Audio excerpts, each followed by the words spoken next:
Hello, welcome to this video on polymerization. You don't need much prerequisite to understand this video, apart from the basic principles of organic chemistry and knowledge of a few main organic functions. So feel free to watch my introductory video on organic chemistry before watching this one. What is polymerization?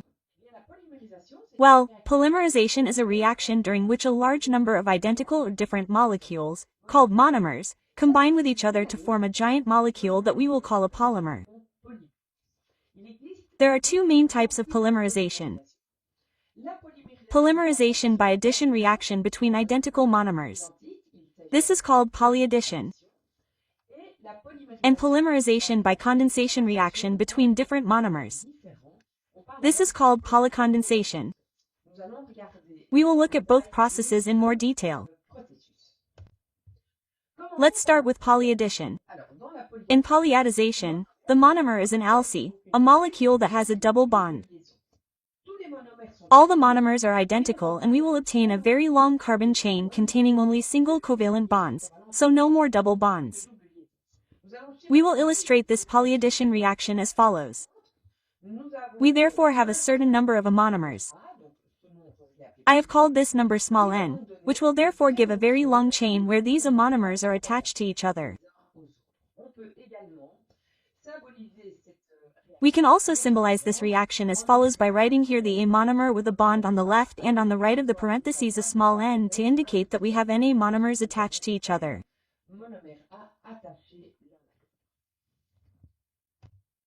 Let's look at an example directly. We will take as an example the simplest possible alkene, that is to say he. Here it is. Let's imagine that the double bond breaks here to leave only one, single bond. Each of the two carbons will then regain a possibility of bonding with something else, for example with another molecule of he that has undergone the same transformation. And if we imagine this on a large scale, well, we have the possibility of creating a long chain from all these ethene molecules. We can symbolize the reaction as follows. So, we will see N times the elementary building block, which is ethene, which will give us a long chain where we can recognize the hen molecule here, but obviously without its double bond, which has therefore been broken in order to be able to attach itself to something else on the left and right. So, thene has its usual name, which is ethylene, and in polymer names, we often use the usual name rather than the official name. And so the large molecule will simply be called polyethylene, sometimes simply abbreviated to PE. So, this polyethylene is found in plastic bottles, garbage bags, etc. So, this little n that I am talking about here, well, this little n has a name. We call it the degree of polymerization or the polymerization index. As soon as n is greater than 100, we will talk about macromolecules, which we obtain here since we obtain molecules that are starting to be of a more than respectable size. Hence the prefix macro, and often this n can reach up to 1 million. So we are really talking about a very large number of monomers that can attach together. Some polymers are very present in our everyday objects. I have already talked about polyethylene. I will show you some other examples. I will consider another alkene, this time an alkene with 3 carbons. It is propene, or its common name is propylene. Well, when propylene polymerizes, we will call it polypropylene. And so you see that the double bond here breaks to allow this carbon and that one to attach to something else. So here on the left and on the right.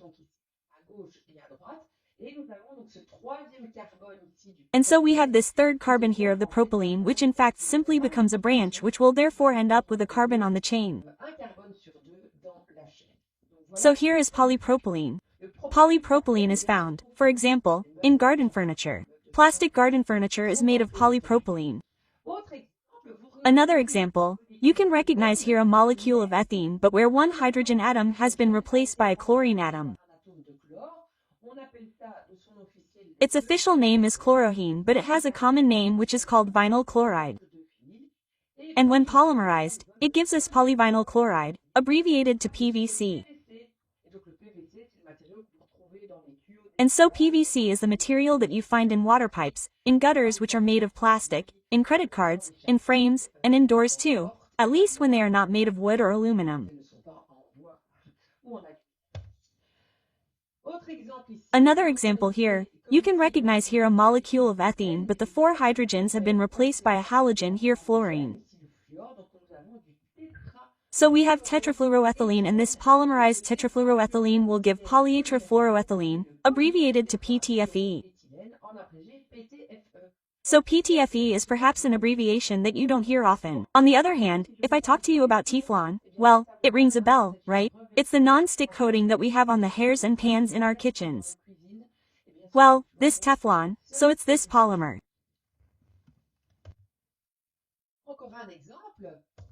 Another example, this molecule that you see here. So you see here the alkene, so like an ethene, but one of the hydrogens has been replaced by the C6H5 group. So a quick reminder, this C6H5 group is in fact a benzene ring. So here you have a molecule with an aromatic group, and so it can also polymerize at the double bond. And the polymer will therefore have the following form: a long carbon chain, and every second carbon will have a branch which is in fact a benzene ring. So this molecule, this monomer is called styrene, and in polymer form, it gives us polystyrene. And you find this polystyrene in disposable plastic cups, in insulating foams, in styrene, and so on. Okay, let's move on to polycondensation. So, in polycondensation, what we're going to have is that we're going to have 2 different monomers, and the monomers will bond together with each time eliminating a small residue, which could be water, which could be HCl, which could be NH3. So it depends on the type of reaction that will take place. So schematically, we have N monomer A and N monomer B that will attach to each other to form a chain where we find alternating structure A and structure B, and we have a whole series of residues that will be, eliminated.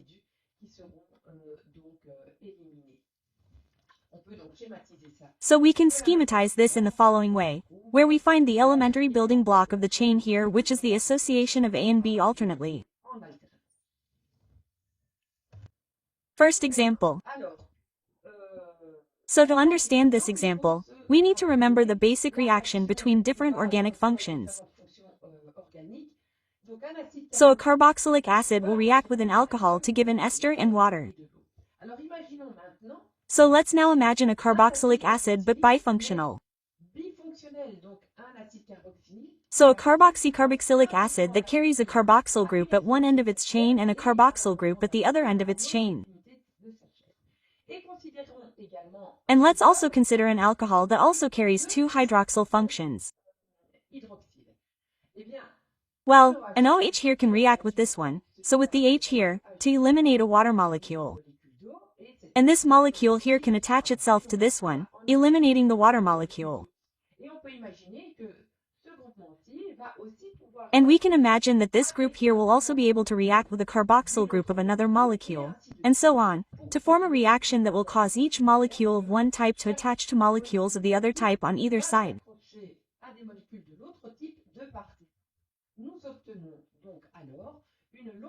So we then obtain a long chain where we will find, the group here and here as well.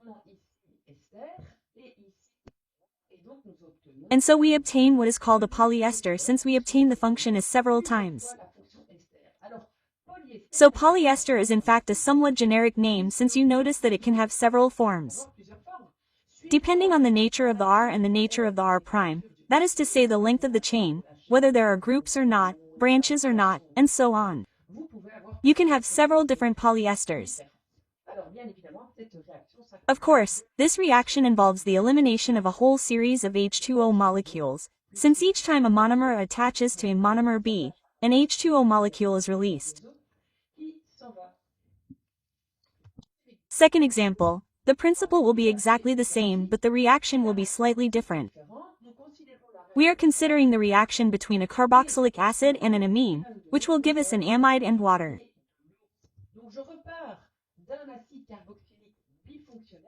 So I am starting with a bifunctional carboxylic acid with 2 carboxyl groups on either side of the chain, and I am considering a diamine, a carbon chain that has an amine group at one end and an amine group at the other end.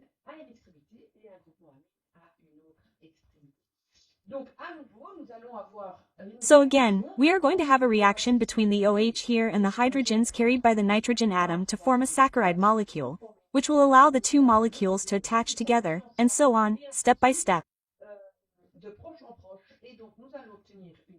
And so we will obtain a very large structure where we will find the amide function here as well, and so we obtain what is called a polyamide.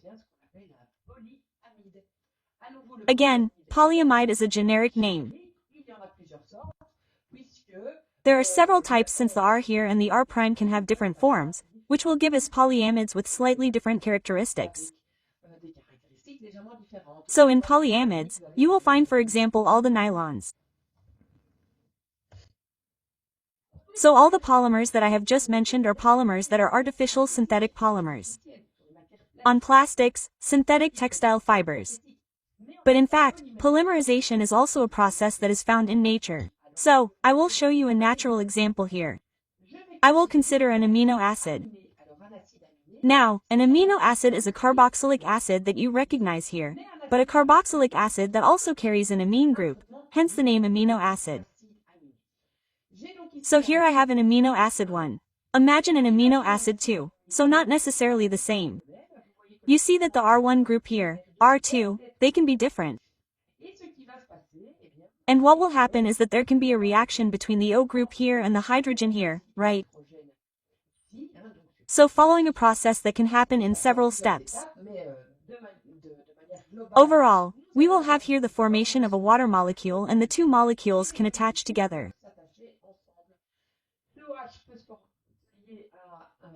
This O can bond to can react with an NH2 amino acid and so on to form a very large chain that we will synthesize here. And so you see here an amino acid 1 attached to a second attached to a third attached to a fourth. And so you see that all these amino acids here can be different. So the groups here are not necessarily identical. And when we make a large chain of amino acids like this, well, we obtain a molecule, a macromolecule that we call proteins. And so we are all made up of proteins. So this is a completely natural process here.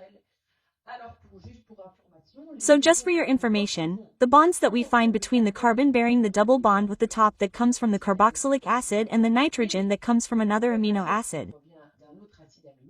This bond is called a peptide bond.